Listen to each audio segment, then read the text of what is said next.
In this video, I will teach you 64 different endgame patterns, and if you understand all of these, you will be in the top 1% of online chess players when it comes to endgame knowledge.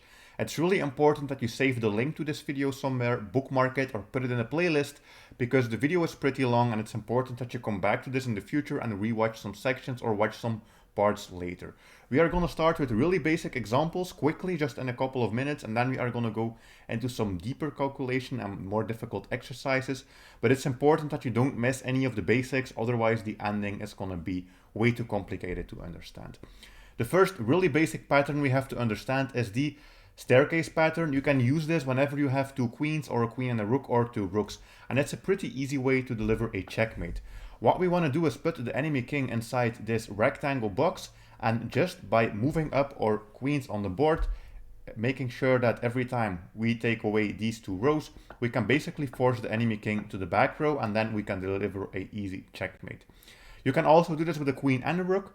You can also do this with two rooks, the same principle. You want to create a box, and then you want to start checking the king so you can deliver a checkmate. But of course, with two rooks, you have to be careful. You can't do things like this, because otherwise you are just gonna lose a rook, which is still winnable, but you don't want this to happen. So especially with two rooks, sometimes you will have to go to the other side of the board, and then you can start giving a checkmate again. You also don't want to do something like this, because now you can't really use your rooks together anymore. For example, this, and the king is gonna go in between your rooks. So you want to put it here, always one square diagonally, and then you can go for the checkmate. The next very easy technique, but it's really good to notice, especially online. If you are playing a blitz or a rapid game, you don't have a lot of time left, this technique will save you so you can still win your endgame. And that is a technique known as the box. So we can use this if we have a queen and a king versus an enemy king. The trick is that we always want to place our queen at a knight distance from the enemy king. So I imagine this is a knight, and this is the knight distance from the enemy king. And that way we are basically creating this box. And whenever the king moves, we are just going to imagine again it's a knight, and then I'm thinking, okay, this is going to be the new box. And I just keep doing that. They might also, of course, zigzag here. You don't want to go to this square. You want to go here, which is again a knight distance, and that way you can keep shrinking the box. And basically you can keep doing this, and at some point, for example here, what we can do is we can go over here with the queen, and now all black can do is basically zigzag between those two squares. In the end, I usually do this as well, again at a knight's distance, and now the enemy king only has two squares. Of course, we have to be careful that we don't do a stalemate, but now we can move in our king. We can move in our king all the way here, for example, and then we will be able to deliver a very basic checkmate by moving our queen and delivering a check. With a rook and a king, you can of course also deliver a checkmate, but this is a little bit longer usually than with the queen. You have to also create the box with your rook, but the king can usually attack your rook. The king can never attack your queen, but they can attack your rook. So you will have to move it, and then you will have to actively use your king as well. With the queen and king example, my recommendation is to just leave your king out of it until your opponent is already in the checkmating positions. But here you will have to use your king, because your king can support your rook, and then that way you can create a box that will always shrink. Again, whenever we can, we are going to shrink the box. And here, of course, we have to be careful, because if we push our rook one more time, the enemy king is going to capture us. So what we want to do instead is move our king. Whenever we can't shrink the box, basically we are going to move our king. Now we have an annoying situation, because we want to shrink the box, but if we do that, the king is going to escape to the other side of the board. So we are simply going to move our king, and then again we can shrink the box. And this can go on for quite a while. Always be careful that you don't give away your rook. But at some point, let's for example say this, you are going to be able to make sure that the king has to stay on the back rank, and that is when we are going to deliver a checkmate. And we want to do this basically by having the two kings face off with each other. And in this position, let's say black moves, what we want to do is move our rook. Because if the king goes back, you can see that our king is taking away all of these squares, and we would just be able to deliver some kind of back rank checkmate here with our rook. If your opponent sees this, they are going to run to the corner. You can just follow them. If they ever go back, you can deliver a checkmate. And of course, if they keep running to the corner, at some point they will eventually have to step in front of your king, and they will get into a checkmate. One very important thing to watch out for, especially if you are doing this box technique with a queen and a king, is that you don't end up doing something like this. And this is of course a stalemate, because the queen is taking away all possible squares that the king could go to, and since the king is also not in check, you are not winning this game, but this game will end in a draw. Next up, it's important that we take a look quickly at what material can checkmate and what material can't checkmate. Because if you know what pieces can deliver a checkmate, you always know whenever you have an endgame, okay, I can start trading down pieces and I will be able to deliver a checkmate. In general, with 2 knights, you won't be able to deliver a checkmate. Because we can give this check and the enemy king can go here and they will always be running away. If your opponent completely misplays it and they put their king in the corner, we can actually deliver a checkmate here with 2 knights. There are also situations where your opponent is still going to have a pawn, and then in those cases you can actually deliver a checkmate. It's a bit complicated, it's not that common as well, but then you can basically cut away all squares, at some point block the pawn with a knight, force them to go into the corner, and then you will be able to deliver a checkmate eventually. Easier is the 2 bishop mate. So 2 bishops can easily checkmate. I'm not going to explain the exact technique to do this, otherwise the video would be too long, but the main idea to always remember is to use your king and also use your bishops together to cut off 2 diagonals. And whenever we do this, we are always forcing the king to move. Also, our king is helping to make sure the enemy king doesn't just start escaping to the other side of the board. And we can basically deliver a checkmate whenever the king is in a corner, because we will have the 2 bishops and our king working together to remove all possible escape squares. Next up is the bishop and knight checkmate. This is a bit more complicated. I'm not going to teach you the entire pattern. You can look that up. There are many videos on that. But what I want to teach you is just that you can do a checkmate with a knight and a bishop, but you have to force the enemy king to walk towards the corner here. It really revolves around using your pieces well together. For example, here our king is creating a barrier, the bishop is cutting off squares, the knight will deliver a check, and then in the end we can deliver a checkmate because the king is in the dark corner and we have a dark squared bishop. Next up is an endgame queen versus bishop, and if you have never seen this, this can be a little bit annoying to win, but of course the queen is far superior to the bishop, so you should be able to win this easily. The trick is to just keep your pieces on the light squares in my opinion, and then you will never really have any problem. And you also of course have to use your king and always get closer with the king. If they ever move the bishop and the king far away from each other, usually you will have positions in which you can both deliver a check and also attack the bishop, and then it's pretty easy. Wherever the king goes we can win, and now we have something we already know how to solve. If they don't do this, for example, let's say they play this, we give the check, but okay, they can block. Again, the trick, always just keep your queen on the light squares, keep coming in closer with your king, and eventually you will be able to do a checkmate. For example, this. And also, oftentimes the king will actually be forced to either let go of the bishop, or they will have to start moving the bishop somewhere, but then we always have these tricks to win the bishop as well. Queen versus knight can be a little bit more annoying, but again, this is easily winnable. What you want to do is always activate your queen, make sure that we are creating a box and driving the enemy king towards the edge of the board. They are going to jump around with their knight, and here you do have to be really careful, because if you move your king to the wrong square at any time, you can always get checkmated. The knight will oftentimes check you, it's not really a problem. You just want to make sure that if you see that there is a repeating pattern, that you try something else so you don't run into checkmate. Sometimes you can pin the knight to the king and also attack it with your king, then you can easily win it. If not, it's usually a pretty long sequence, but in the end the goal is, for example here, that we force the enemy king onto the back rank, and then it doesn't really matter here, because if they give this check, they are still going to be mated. If they move the knight somewhere, they're always going to lose it, and if they move the king, they're also checkmated. So this is also a pretty easy endgame to win. Now we are going to take a look at a bunch of king and pawn endgames, and these are really important to know all of them. So in general, whenever you have an extra pawn, you should always be trying to play for the win, but some positions are not winnable. For example, this exact position here is not winnable because our pawn is in front of our king. And it doesn't really matter who has the move here. Here it's black who has the move, but black can basically go here back to this square on d6. And then if we use our king, wherever we go, let's say we play the king to e4, black can always stand in front of us. And this is a really important technique for black, to always step back, and then they have to watch where we go, and then they have to mirror our king as well. And this makes it so basically there is a barrier and we can never get closer with the king.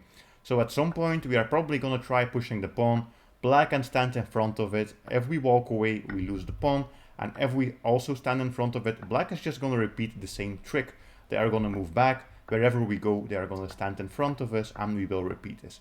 It's especially important on the final move here that you do this. If you mess up earlier, usually it's not that bad. But here you can't mess up, otherwise you are going to lose as black. So as black, you really have to go back. And then here again, mirror us. And then you get this position, which is also a stalemate, because the black king can't go anywhere, but the black king also is not in check. If you mess up and you play something like king to e8, well, all of a sudden, you will be forced to walk away from the promotion square, and then we will easily make a queen and we will have the winning endgame. Sometimes your opponent will try to play for tricks, so after you go here, for example, instead of stepping here, they are going to step to e5. And it's really important that you don't do this in that position, because then they are just going to step forward and you still get this losing position. So if they try to do something strange and you can just stand in front of the pawn again, that's usually the best thing. And then at some point they are going to try coming in, and then you can just have this simple stalemate that you can force. Now we have another situation which is sometimes winnable, and that is when we have our king in front of our pawn. And a really good rule to remember in general is to always lead with your king in the endgames. Always go with your king first and have the pawn follow your king. Because if you start pushing the pawn, you are oftentimes going to get into that drawn position that we have just taken a look at. Here in this position, it's really important who has the move. And here it is white to move, and that makes that it is a draw. If it was black to move, we would have what is known as the opposition, basically meaning we are the one forcing our opponent to make a move, and then we just have a winning sequence. But here black has the opposition. They are standing in front of us and they are forcing us to move. So I gotta go somewhere. And black can just, again, copy us, and I am probably gonna have to push the pawn at some point, because if I just keep moving the king, black will just keep copying me. But now you should already realize this is eventually gonna lead to the same pattern we have already seen. The king is always gonna step back and then step in front of us, and then we are gonna get this stalemate. So this starting position is drawn because it is white to move. Now we have the exact same position. I just switched positions, but now it's black who has to move. And that means white is the one throwing up this 3 square barrier and forcing black to move. So black's going to move. And now we have to use an important principle, which is known as flanking. So what we want to do is we want to step diagonally, and we are basically taking away these squares. If black really wants to defend, they have to try and keep in front of this pawn. But now we can just mirror them, stand in front of them, and just create this barrier again. Black has to move, and we are going to flank again. We are going to move diagonally. And black can go here. Of course, if black goes here, we shouldn't really be worried about that. We can just push the pawn with check. And then, of course, we also want to lead with the king and keep creating a barrier. Because if you just start pushing your pawn, yeah, this is the same draw that we have already seen. So that's why it's really important to always lead with your king. Of course, sometimes, for example, here we can push the pawn, and then eventually we get to this position where we can stand in front of the enemy king, force them out, and then we again do our final flanking maneuver, taking away these squares, and no matter what, we will always be able to keep pushing and also promote to a queen, and you should already know how to win that. If you have a position like this where you were able to activate your king and your king is 2 squares in front of your pawn, it basically doesn't matter, because if it's black to move, we already have the opposition. We are building a barrier and forcing them out. In this case, it is white to move, but we can just push the pawn and pass the turn to black. And this is also known as zugzwang. We are going to cover this later as well. Zugzwang meaning basically black is forced to make a move, and there is not a single move that doesn't end up with a losing position. So black has to move, and you should remember this. We are going to flank. We are going to stand in front of them again to create this barrier. We are just going to follow them, create a barrier, and then only at the very end, once we are already controlling all of these important squares, we are going to start pushing the pawn. Sometimes you will see that, oh, okay, black is going back and I can't push the pawn. But you shouldn't worry about that. You can just go back with the king and then push the pawn. If they ever crawl in front of the pawn, you can just step here, throw up that barrier, and then in the end, you will be able to go for a promotion. Rook pawns, which are pawns on the rook files, so those are the H and the A files, are often way more drawish. So this is a good thing to know if you are defending and you can somehow force that the one remaining pawn your opponent has as a rook pawn. Oftentimes you will be able to go for a draw. Here it's black to move, but it doesn't really matter. We won't be able to win this as white. Even if we have the opposition or if we don't have the opposition, it doesn't matter. Because the king can just keep going back and forth between those two squares. And then if we give a check and they step to the corner square, well, of course, if we walk away, we lose our pawn. But if we get closer, we have a stalemate. So the black king can't go anywhere. Sometimes you also get this in a different variation. For example, here, the black king moves to this square and basically they are blocking these two squares. If we go here, we have already seen that this is the stalemate that we just covered. So you might be thinking, okay, I'm just going to move my king up. But black can just keep creating this barrier and you can't really do anything. And of course, if we move back and forth, that's just going to end in a 3 times repetition, which is a draw. And if we move our pawn, black can simply create this barrier and it's a stalemate because we can't move any of our pieces, and this is also a draw. You will oftentimes, of course, have endgames where there are multiple pawns. Those are a little bit more difficult, but there are some pretty easy things you can remember to make them more easy. Oftentimes you are going to have what I call blocked pawns, and these are the pawns that are blocked because they can't move. So it's 2 versus 2, but they can't move. But we also have a passed pawn, one that can move to the promotion square. So that is why here as white we are going to be the one who will win. Because we are just going to use the king and pawn. It doesn't really matter who has the opposition or whatever. We're just going to move the king and pawn until we get to this position. Of course, you don't want to make this move because this would be a simple stalemate we have already seen. You want to, in the end here, just abandon your pawn. So we want to play something else. Because if this is a stalemate, well, we have a draw. But we can just abandon our pawn. We can start running with the king. And black has to take the time to capture this pawn. But our king is going to be way faster and we will be capturing the enemy pawns. Pretty much anything is winning. You can take here, of course. You can also keep things simple and create this barrier. And then in the end, we are going to go for a promotion. But it's important to always be careful. Because, for example, this ending position, if you promote to a queen, it's suddenly a draw. Because this is a stalemate again. The king is here, the king can't go anywhere. So in the endgame, before you make a move, always quickly calculate that you don't accidentally force a stalemate. So how can you win this? There are multiple things, but the easiest one is actually just to take a rook, and then you will have a checkmate. Actually here, rook to f6 is already a checkmate. Something that also sometimes happens is a position like this, where we both have 2 pawns, but it's 2 versus 1 on the king side, and it's 1 versus 0 basically on the queen side. So this position is also a draw, but it's easy to mess this up. And many players make the mistake here of playing pawn to g4, and that's a big blunder, and now black is actually winning.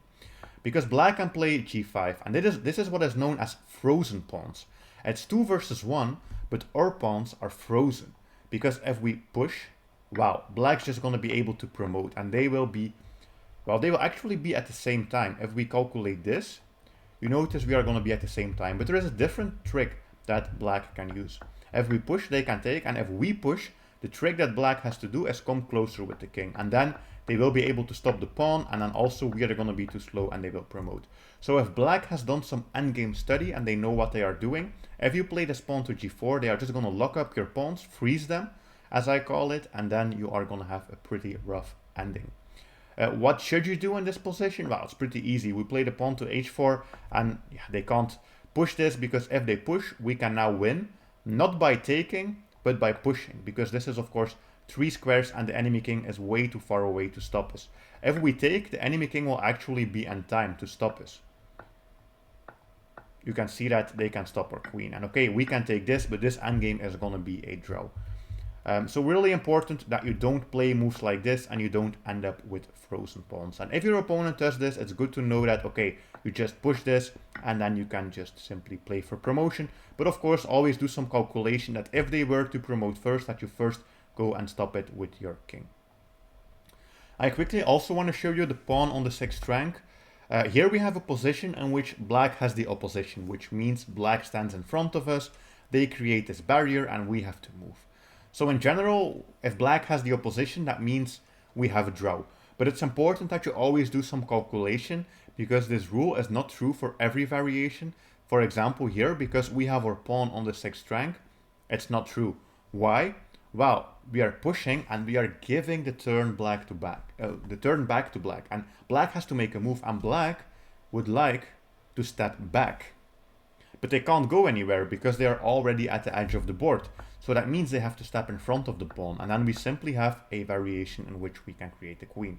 So really important that you understand the opposition and use it, but also sometimes there are exceptions to the rule and you still have to do some calculation. Now, I can already hear you thinking, well, the opposition, that's great. The thing we talked about by creating this barrier and forcing the enemy king back. But what happens in a crazy position like this, where the kings are far away from each other? How can I calculate this?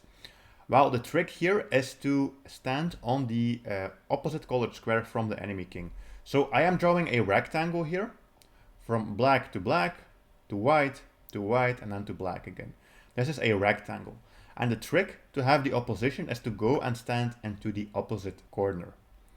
And black has to make a move, and then you can see that this rectangle is shrinking. So where do we move our king? There is only one move that still wins the game for white, and that is here, king to d3, stepping in this rectangle.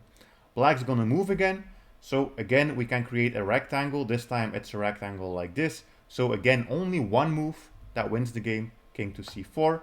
The king goes here, and now you can think, well, what is the rectangle? But actually it's this. It's a really small one right now.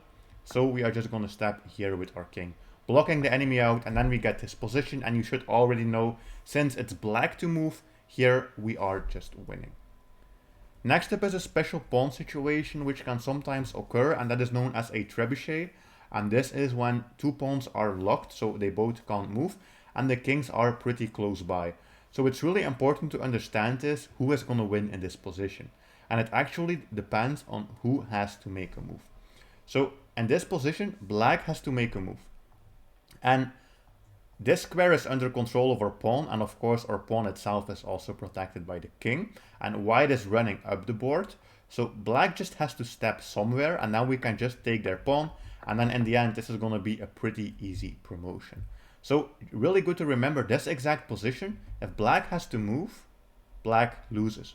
If white had to move, well, white would have to go, for example, here, and then black would be able to take this pawn and also promote.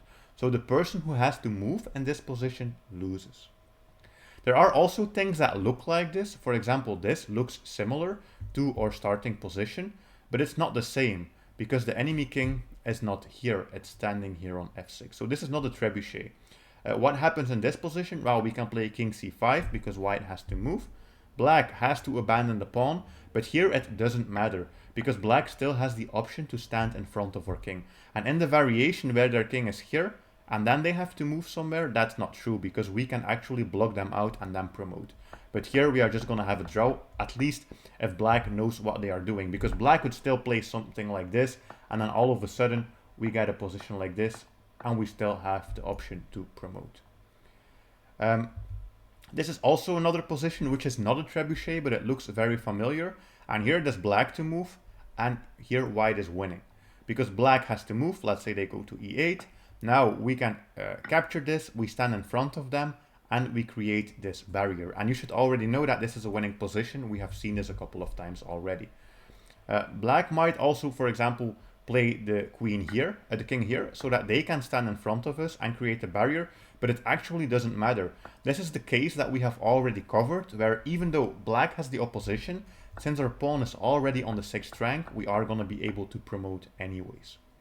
Well, why is this important? Sometimes you have a game like this, where there are multiple pawns scattered over the board, but in the center or wherever, there is a trebuchet. There are two pawns locked up with each other. So here we have to calculate that, okay, if I take and they take, we now know that we are going to have this race. We want to get here, both of us, or we want to get our king here, grab the other pawn, and then promote. So who is going to win? Well, it's the player who makes the first contact with the trebuchet pawns that wins. So if black plays here the king to d3, black wins. A very common mistake is black playing king to d4, and that immediately loses the game.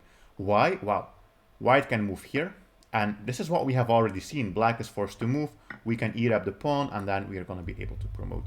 So the player who makes the first contact can win, but you have to make sure that you don't make the contact like this. We want to make it diagonally and create this pattern. Because now white has to protect the pawn. We can just simply step up. We are passing the move to white, and white has to step away from the pawn.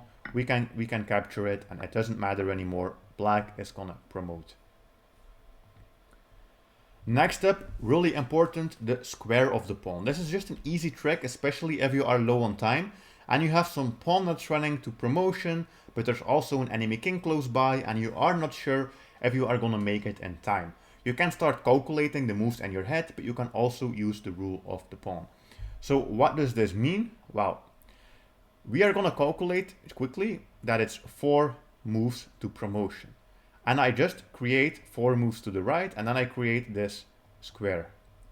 And if black can move into this square on their move, which they can, the position is a draw. So we can see, again, we move it, we create a new square, but black can step into the square.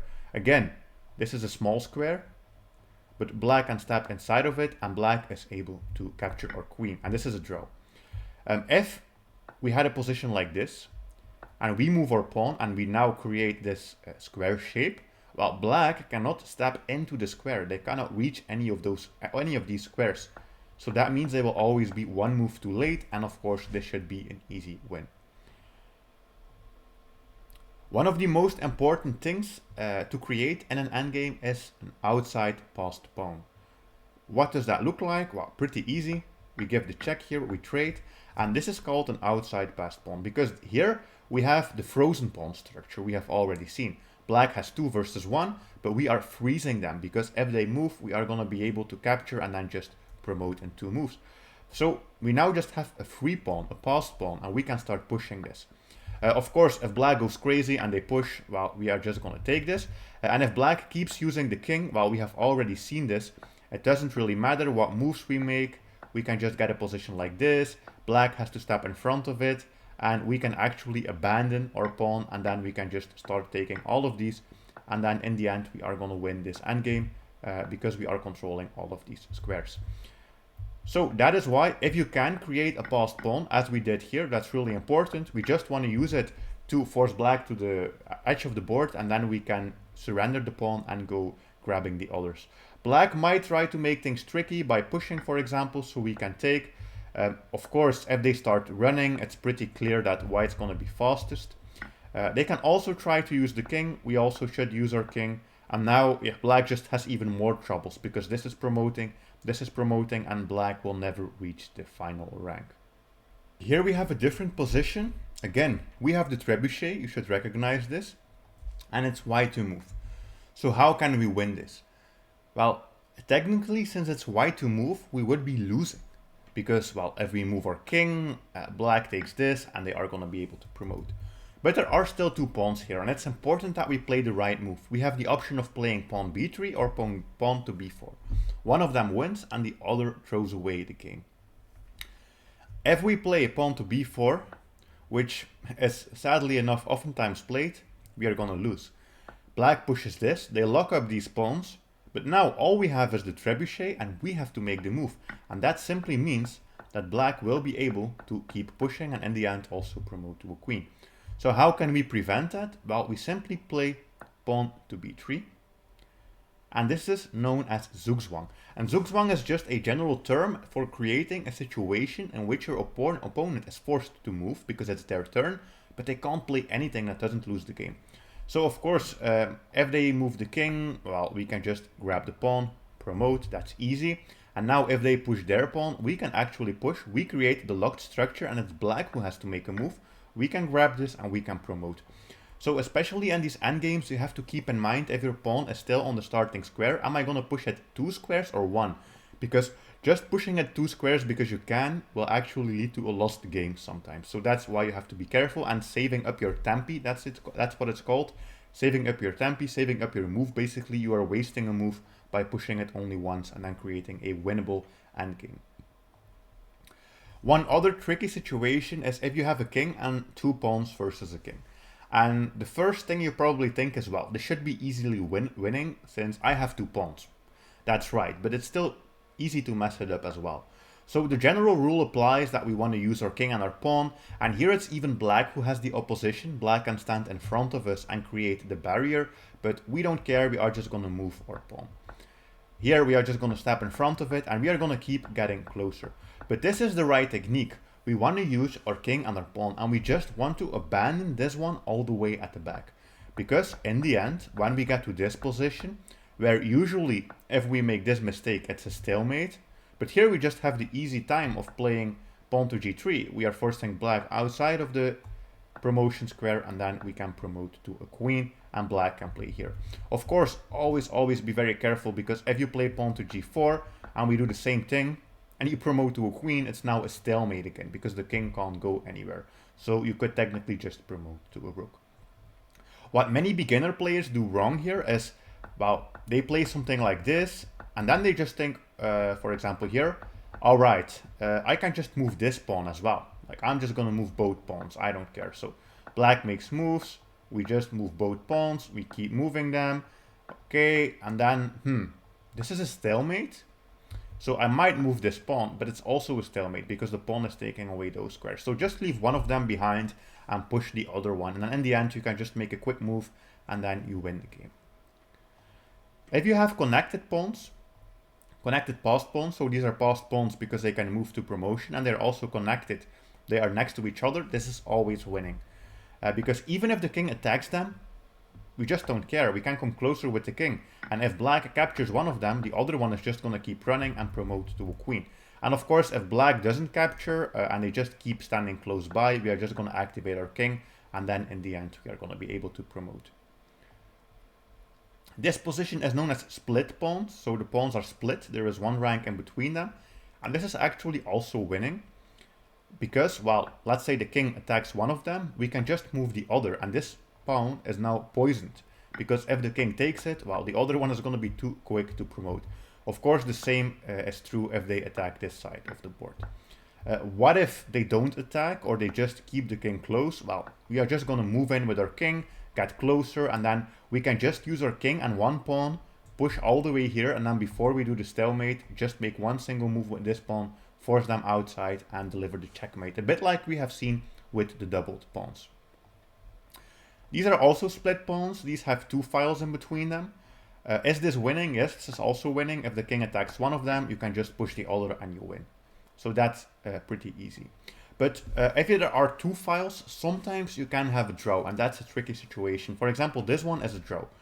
Black attacks the pawn on h4, and you could also think, okay, I'm going to run. And of course, if black takes this, they are losing because we would be promoting.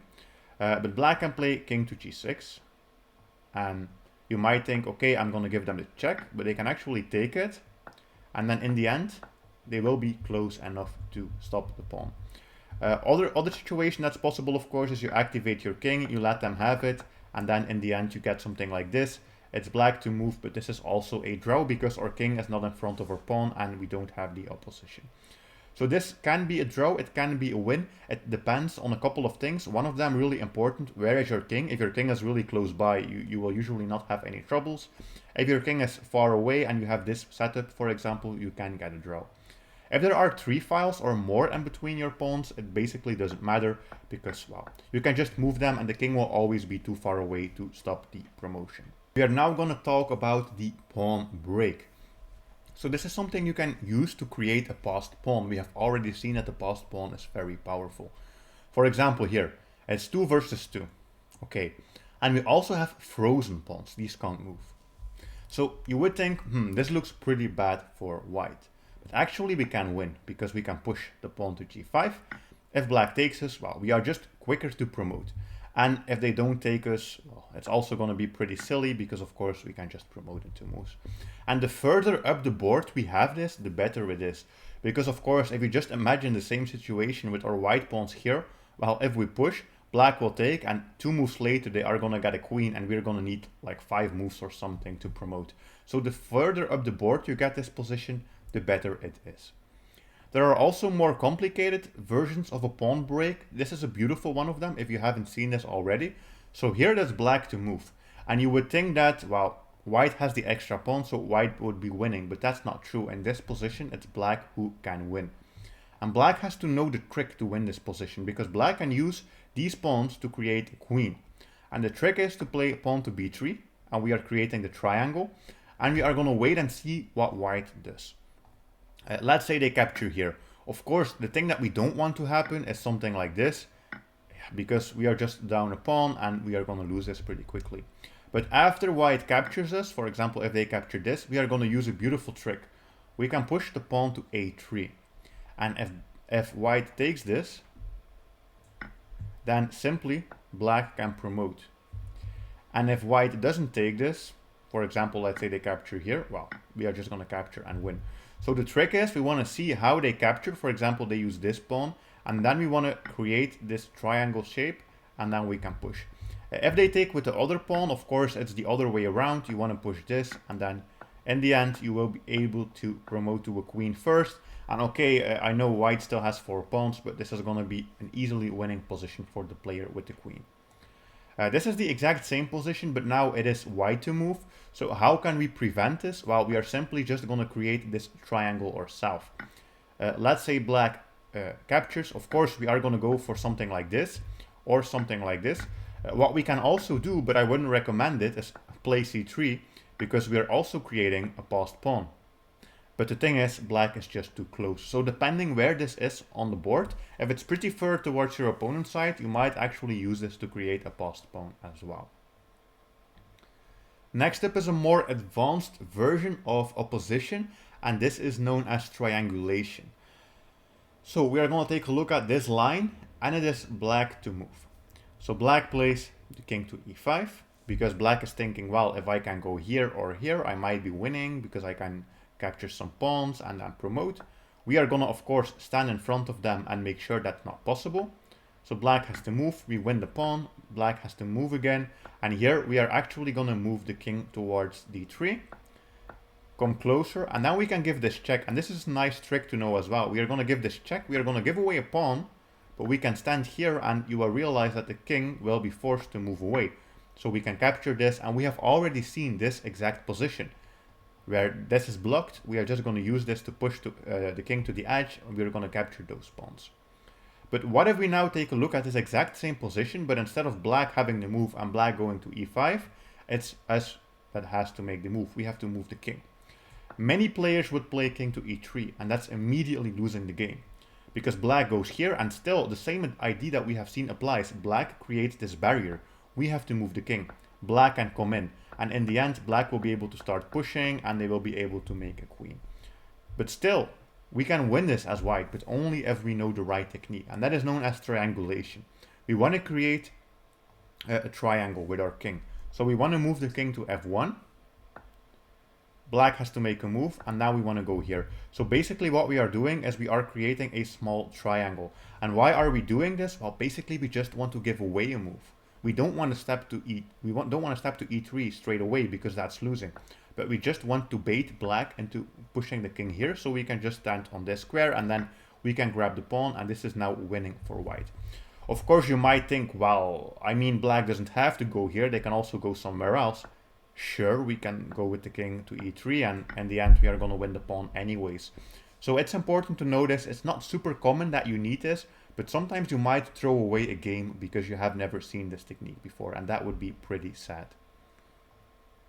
Now we are going to take a look at some minor piece endgames. So what happens if you have a pawn and your opponent has a bishop, or the other way around? It doesn't really matter. Well, if the pawn is pushed, you can already tell the bishop is controlling this square. So usually you will be able to capture the queen, as long as at least you have your bishop aiming at the promotion square. If your bishop is far off or stuck or whatever, or blocked, or imagine if the bishop was here, for example, and we couldn't go to this square, well, then you would be losing. But in general, you are able to draw this game, even if your opponent has a pawn. And of course, with just the bishop, we can't do a checkmate, unless actually if black really messes up, you can sometimes do a checkmate. But it's pretty hard. I can't even really show it in this position. But there are lines where, for example, if the king is in the corner, you can go for a checkmate. Let's do this, this, this. They go to the corner, and then sometimes there is a checkmate here. The pawn is already too advanced, but you can imagine that in some positions you can move the king closer and also deliver a checkmate. But unless black really wants to ruin their position, they are not going to go for this.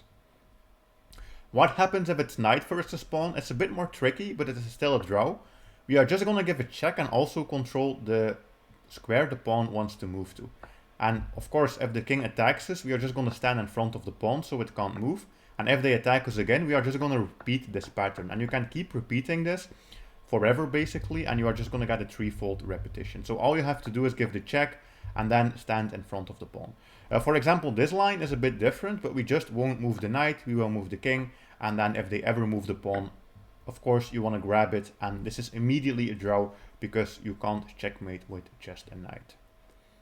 A knight can sometimes lose. The bishop usually will be in time to stop the pawn, but the knight can sometimes be a bit too slow. For example, here we can move the knight all we want, but we are just not getting close enough. Sometimes you have the opportunity, even though they promote, that you can give some kind of fork and also win the queen, but that's not even the case here. And yeah, in the end, you are going to lose the knight, and black will be able to do a checkmate with the queen. The knight can also create a winning position. For example, here, black has to make a move. Black does this. We move the king. Black has to make a move again, and we want to re-maneuver with the knight. Black has to make a move, and we want to make sure that black can't move the king. And we want to force them into this really bad position so that we can just deliver a checkmate with the knight. And it's the same thing with the bishop. Sometimes you can force them to create a position like this, but only if they really mess up. But I mean, you can always try. In the worst case, you have a draw, and in the best case, you can sometimes still steal the win. What happens if you have a rook and your opponent has a pawn? Well, you should be able to win this, but if the pawn and the king are working together and they're already pretty far advanced, sometimes your opponent will be able to keep the draw. This is pretty simple. It's black to move, and we are just going to cut off the enemy king. So the king can't go any closer. They can push the pawn. It doesn't matter. We are just going to attack it. And yeah, they are just too slow. They can't defend it. And if they keep pushing, we are just going to attack it from the back. And pawns are always the weakest when they are attacked from the back. And we are going to win. It's a different thing if the king is closer by. So for example, this position looks very similar, but now the king and the pawn are connected. And our king, of course, is also far away. If this king was standing here, it would be a pretty easy win. You can give a check and then just win the pawn. Let's say white pushes. Well, we want to attack it, but white gets closer. Okay, we give a check. We give a check. They're hiding behind the pawn. Okay, we want to pin it. They move here. Okay, we can give a check. Okay, and now you realize that this is not so good for us. In the end, we have to stop the promotion and we have to give away our rook. If the king is pretty close by, as I said, you can still win this. But if your king is far away, you are not winning this. We are now going to take a look at queen versus pawn. So we are going to decide what we need to do if we have the queen, but our opponent, who is in this case trying to promote here on d1, still has a pawn left. And if you don't know the right technique, this can be really annoying. So this is one of the most easy examples. Why? Well, the pawn is still here, which I call the 6th rank or the 3rd rank. It depends on what side, of course, you are looking at. But that means there are basically still 2 or more steps the pawn has to take before it can promote. And this is really easy. Why? Well, for example, we give a check and we can just stand in front of the pawn. And this means that black will never be able to get closer. We will be able to use our king. Black can't come any closer, and in the end, we will be able to force them to move, capture the pawn, and of course also deliver the very basic king plus queen checkmate. If black already has the pawn on the 7th rank or the 2nd rank, of course, depending on what side you are playing, things can be a little bit more complex, but there is a winning technique you can use. So now we are going to take a look at a central pawn. Central meaning here the E or D file. This also works with a knight pawn. The bishop and the rook pawns, so these, are more complex. Then usually black has opportunities for a draw, but you should always win this one. Well, here it's white to move. We can just move our king. We don't have to worry about anything. But black will always try to promote, and all we have to do is stop them.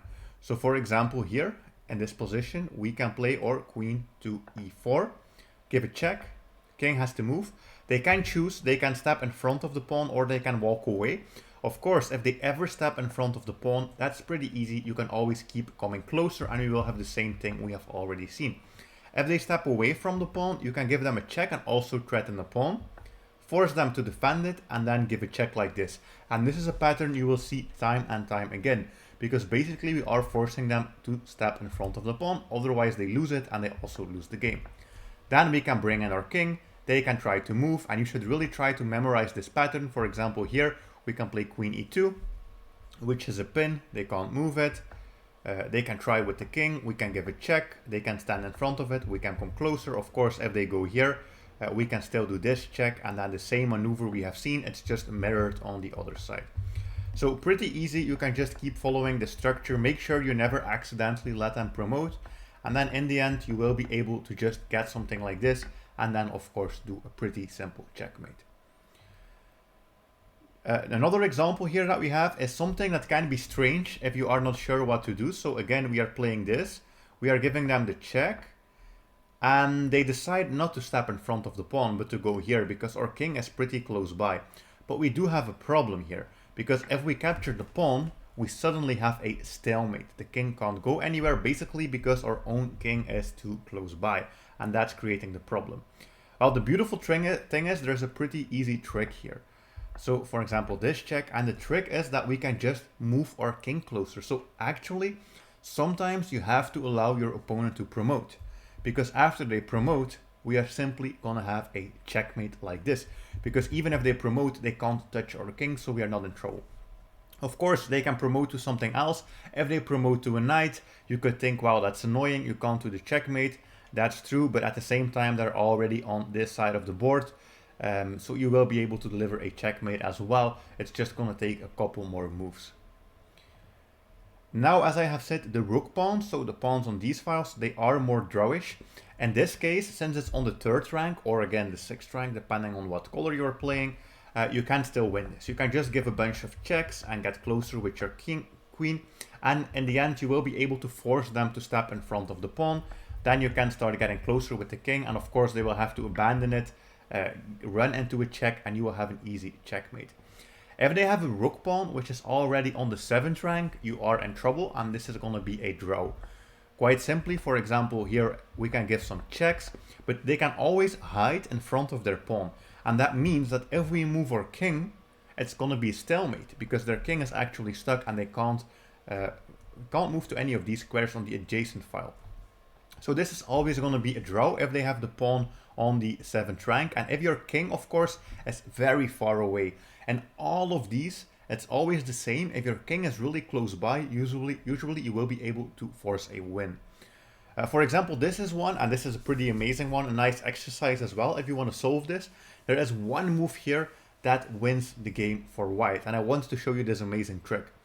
And that move is moving the king to g6, because we are blocking our own queen and we are making sure that this is not a stalemate.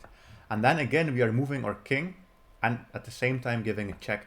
And now our king has suddenly been able to get a lot closer, and now the king is actually close enough. We can start giving checks. We are again going to allow the opponent to promote, because we are just going to put the king here. And this is one of those insane things. The first time I saw this, I was pretty amazed that you can do this. You can again just let your opponent promote, get closer with the king, make sure your queen is close by, and even though the enemy was able to promote to a queen and we don't even have checkmate on the next move, there is nothing they can do, because the queen can't give us a check. Because of course, if they try this, we are just capturing that with our queen, and if they try anything else, it really doesn't matter where they go. We're always going to be able to deliver a checkmate like this, or here as this. Of course, be careful that you don't throw away your queen, otherwise it's going to be a pretty sad ending. I have also said that the bishop pawns, so these pawns are pretty drawish as well. So again, we want to stop them from promotion, we want to get closer with the king. It's always pretty much the same idea. But the problem we have here is, again, black can just abandon the pawn. And if we take it, that's immediately stalemate. So with these bishop pawns and the rook pawns, it's really difficult. Most of the time this is going to be a draw, unless if your king is pretty close by. So as I said, here the same thing, our king is pretty close by, which means that we can give a check, and then we can move the king. And this is using the insane trick again, that we are allowing them to promote, because we are going to have a simple checkmate. The checkmate here is just queen a4 and then queen to a2 checkmate. So this is pretty amazing, but if you have never seen this, you will be pretty confused and you won't know what to do. You also will have, of course, more complicated examples where, for example, your opponent will have multiple pawns left. Most of the time, your queen will be able to win you the game, especially if you remember everything I have told you. Because, for example, like this, when I see this, I immediately think, okay, we have pawns on the third rank, so that always means that we have a chance to win. We also have a central pawn and also a knight's pawn. So whatever pawn is left, if we can manage to win one of them, both of those pawns are winnable positions. Our king is far away, but it's not going to matter here. So we can give a check, basically force black to choose one of the pawns. But as I have said, those central pawns or knight pawns, those are always wins for the player with the queen. And here, it doesn't really matter. We can give some checks. We can start getting closer with the king. And then in the end, we are going to be able to win the pawn and also deliver a checkmate. This is another situation, and you might think, well, this is very familiar. We have already seen this, right? The split pawns, we are going to win.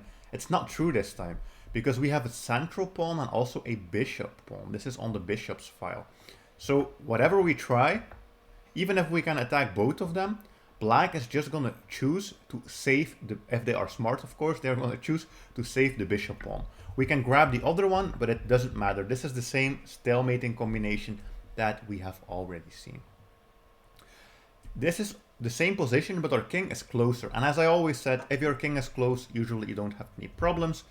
Here we can give a check, we can come closer with the king, and whatever happens, we are going to be able to pick up all of the pawns, and we will also be able to promote. This was against split pawns. What happens if black has connected pawns? Connected pawns make things a bit more difficult because, first of all, they are protecting each other. Second of all, they can also shield the king from attacks. Here again, we are going to just simply take a look at the fact that, okay, we have a central pawn and a bishop pawn. The king is also far away. So in general, that doesn't look too great. The king is far away, and even if we win one of the pawns, if black can keep that bishop pawn, they are going to be able to still draw the game. But the good thing is that black is still not so far advanced. They are only on the 4th rank. And as I have said in the very beginning, if the pawns are not that advanced, you will be able to win, because you can just get your queen pretty close. Of course, if black does something like this, well, you can, for example, play queen to e1, or you can even come closer with your king. Here I'm trying to promote as black. We can deliver a check, and basically black has to keep close to these pawns to guard them. They are at some point going to move, but we want to get our king closer as soon as we can. Here, black is trying to promote, but we simply have this beautiful move, queen to d2, and well, we are stopping the promotion, and also we can win this pawn. So black has to make a move, and this is kind of a zugzwang position. It doesn't matter what black does, they're always going to lose the pawn. In this case, they lose the bishop pawn, which is pretty good, because if we can eliminate this one, we are 100% sure that we are going to have a winning endgame. It's also possible, of course, they move here, and then we can still take this. And you might say, wow, they have this bishop pawn. But it's one of those cases where we can just park the queen on the promotion square and we are not going to have any problems. So it is winnable against connected pawns, but you really have to keep everything in mind and make sure you don't mess up.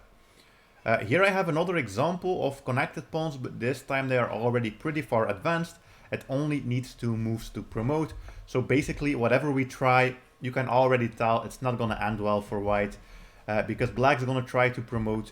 We can always try to stop them, but you can already see that this is pretty bad, because even if we give a check, they are going to promote, and this we could even possibly lose.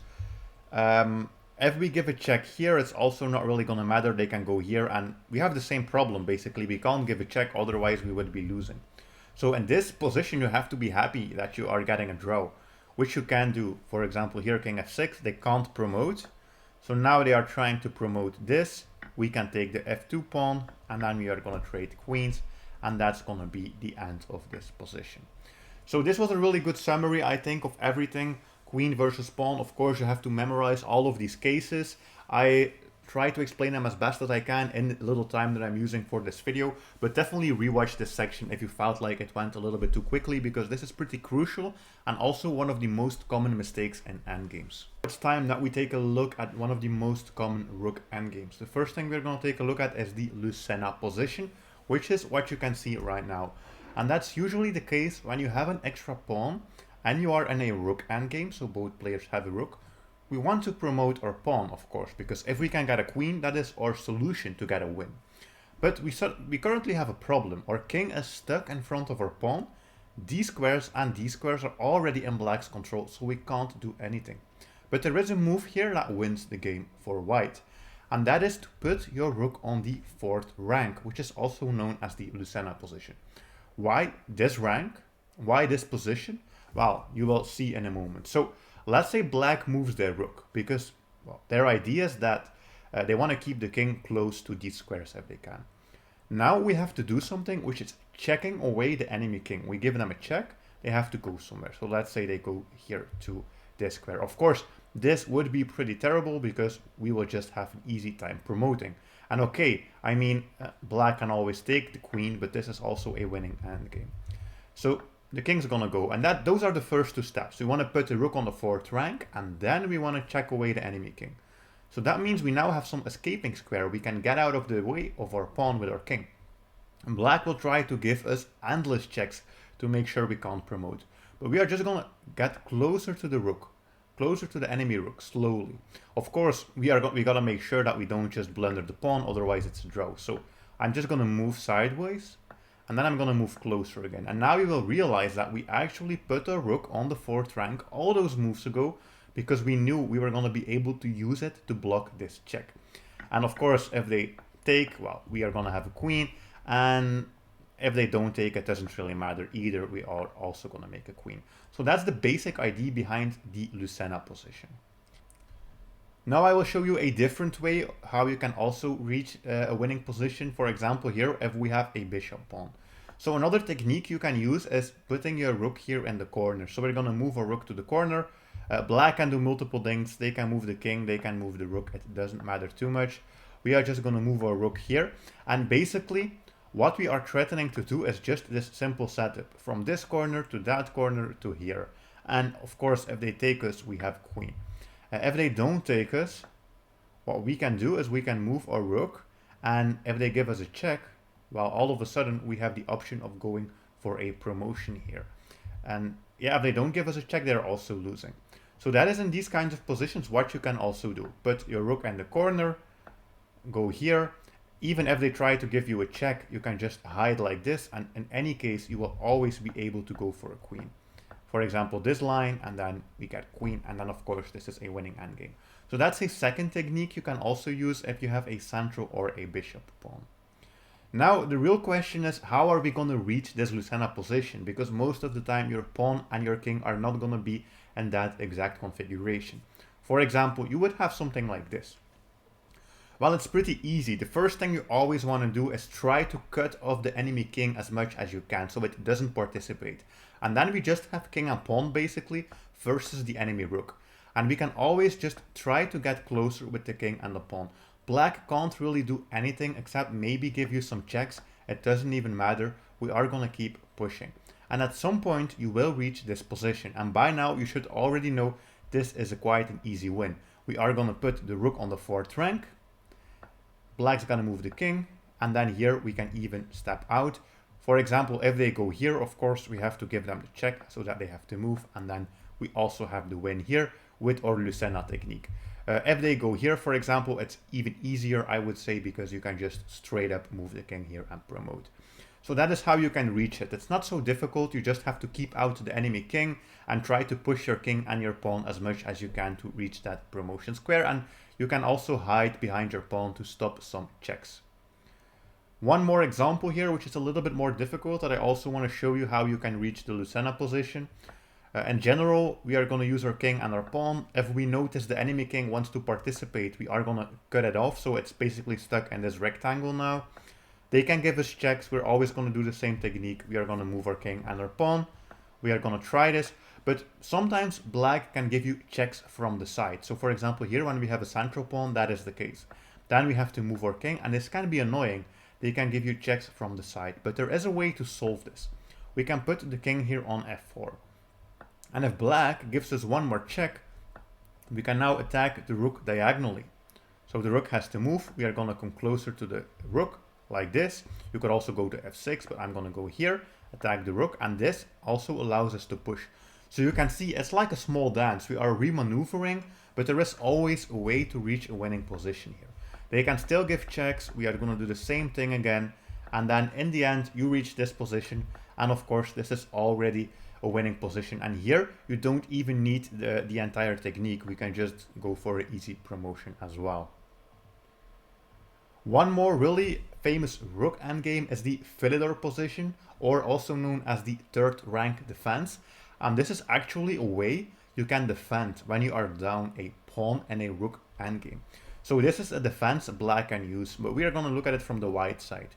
So again, we want to promote, and we already have a rook here cutting off the enemy king. But you are going to see that it's actually not possible to promote here if black plays it perfectly. So what black has to do is they have to put the king on the back rank and then put their rook on the third rank. And that's why this is known as the third rank defense. And we can try a bunch of things. We can give checks, but the king is just going to go back and forth and is going to keep coming back to this back rank. We can't really get any closer with the king because the rook is cutting us off. So if the checks don't help and we can't get closer with the king, well, we are probably going to push the pawn. And whenever we push the pawn, this is when black should move the rook all the way to the back rank. Because now, whatever happens, like we can give checks, nothing is going to happen. And if we move our king, now it's black. And black's going to give us checks forever, basically. And then here you can see that we can't push the pawn because otherwise we would just be losing our rook here. And then, yeah, this would even be a completely losing game for white. So this is a way that black can defend. And of course, if I flip the board and we look at this from the other side, this is also what you can do to defend against your opponent. Put your king on the back rank, put your rook on the third rank. At some point they are going to push. The moment they push, you go back and then you just start giving them endless checks and you will always get a draw. Since this is possible for our opponent to defend like this, we want to avoid this if we can. It's not always possible to avoid it, but sometimes you can try. For example here, well, we are able to put our king on the third rank, and that was not the case in the previous example. For example, if we do this, now we again are in the Philidor because, well, the third rank is blocked, and this is our basic setup. But if we can get our king to this rank, this third rank, before they are able to put the rook there, we are winning. Because even if they give us the check, we are blocking now, and this is an entirely different position, and this is a position that we can win. So just one way this could go, for example, is we give a check, we start pushing the pawn, and then in the end, the thing we are going to reach is our Lucenna position that I have already talked about. And you should already know you can win this by putting a rook on the fourth rank, then we give the check, then we are going to get out with the king, and then we are going to do that zigzagging maneuver and block the check with the rook. So this is how you can avoid the Philidor. But as I said, if your opponent prepared this in advance and they set up all the pieces correctly, you won't be able to prevent them from keeping the draw, if they know the right drawing technique, which of course many players also don't know. Then the final thing we are going to take a look at is this beautiful position where, while white is up a pawn, we have a rook endgame and there are still some other pawns left. So what do we do in this position? The general thing I would always recommend you is to put your own rook behind your own pawn and make sure that you are supporting it from the back when you are pushing it. Because supporting it from the side or supporting it from the front especially is terrible, because if you, let's say it's white to move and we support our pawn from the front, well, if we start pushing, this is going to get stuck, blocked by our own rook. So the general thing you want to do is always put your rook behind your pawn. And then your opponent can, for example, block, but we are going to make sure that we can get our king closer. We are going to kick away this rook. Then we are going to start pushing again, use our king, use our pawn, back up with the rook, and in the end, we will try to force a promotion. I hope that this was a really useful video for you. As I said, definitely rewatch some parts to make sure you remember everything. There are more things that I could tell you about rook endgames, but honestly, if you remember everything from this video, you really will be a top 1% endgame player. The rest is really difficult and only necessary once you start becoming more than 2000 rating. So that's it for this video. Definitely subscribe, and I'll see you in the next one. Bye.